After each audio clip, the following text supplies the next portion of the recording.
What I'm going to do today is show you how to use the Ronnie Smith Wonder Lead. So what we're going to do is put a lead on Pearl here. One important thing to remember is that when you put this lead on, you need to put it behind the ears.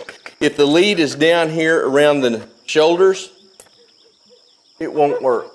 It's got to be up here behind the ears.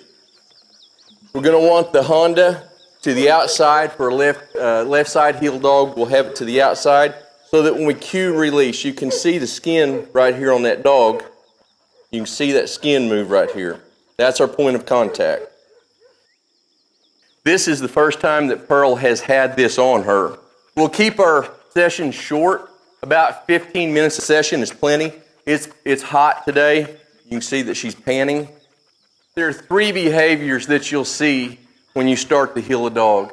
The first behavior is a dog wants to forge ahead.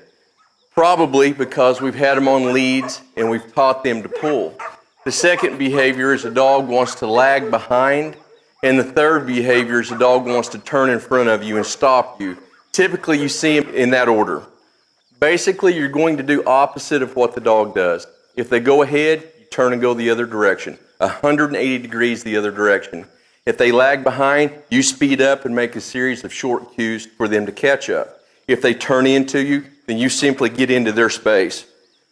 So what I'm going to do with Pearl is I'm going to go out here, and the first thing I'm going to try to do is get her attention. You can't teach your dog anything until you've got their attention. Notice that as my dog goes ahead, that I'm not pulling back on the dog. I'm going to turn directions and go the other way.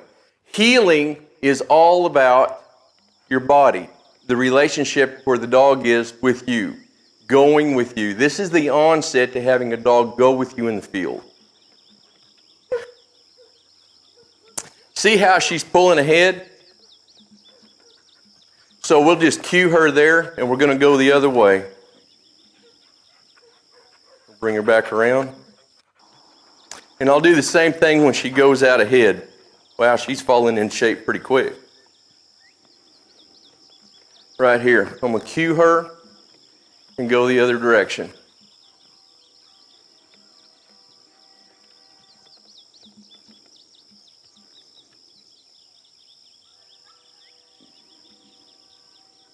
Cue, release. If your lead is tight, if the rope is tight, dog is not heeling. One thing to remember, when you teach heel, it's the release is where the dog learns. It's not the cue, it's the release where the dog learns.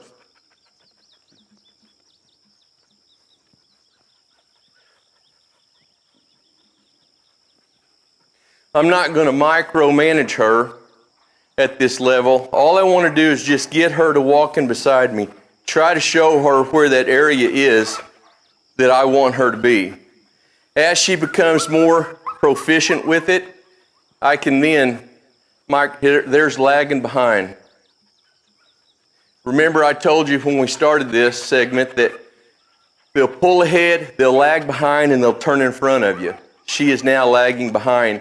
When a dog lags behind, what you want to do is a series of short cues and they'll catch up. If you pull and hold the rope tight, they won't catch up. So it's a cue, cue, cue for the dog to catch up.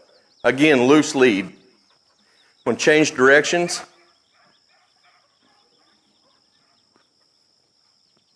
again, we'll cue, cue, cue, and have Pearl catch up. Good. Starting to fall into place.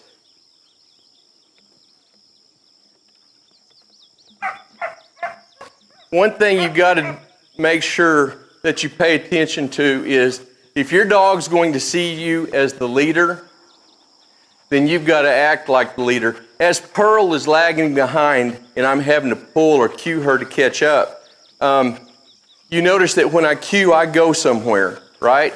One thing you don't want to do is if Pearl were lagging behind and I slowed down to cue like this to see if she's going to come, she won't. So you've got to be a leader. You've got to have that leadership role. So you've got to go and cue her to catch up.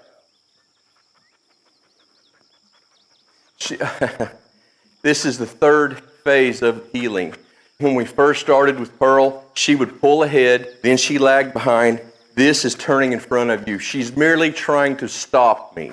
If they turn into you, then you simply get into their space. So we'll do some left-hand turns with Pearl and get into her space so that she'll get out of ours. Again, loose lead. If the lead's tight, they'll never learn how to heel.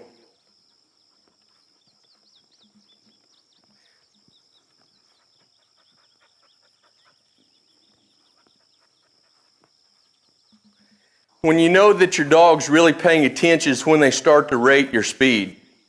And what that means is that if you go slow, then they'll go slow. If you go fast, they'll go fast. She's not quite there yet. This is the first time that Pearl has had this on her. When you reward your dog, all that you're trying to do is rub on both of those shoulders. I'm going to let her rest here a minute. Again, loose lead. It's important too that when you stop, that you pay attention to having your dog stand still on a loose lead. Don't hold him tight. Don't think that you have to hold your dog still. Let that dog learn to stand still on his own. He's going to have to stand still in a lot of situations, whether it's coming out of, going through a door, standing game, when you ask him, whoa, all of those things require a dog to stand still.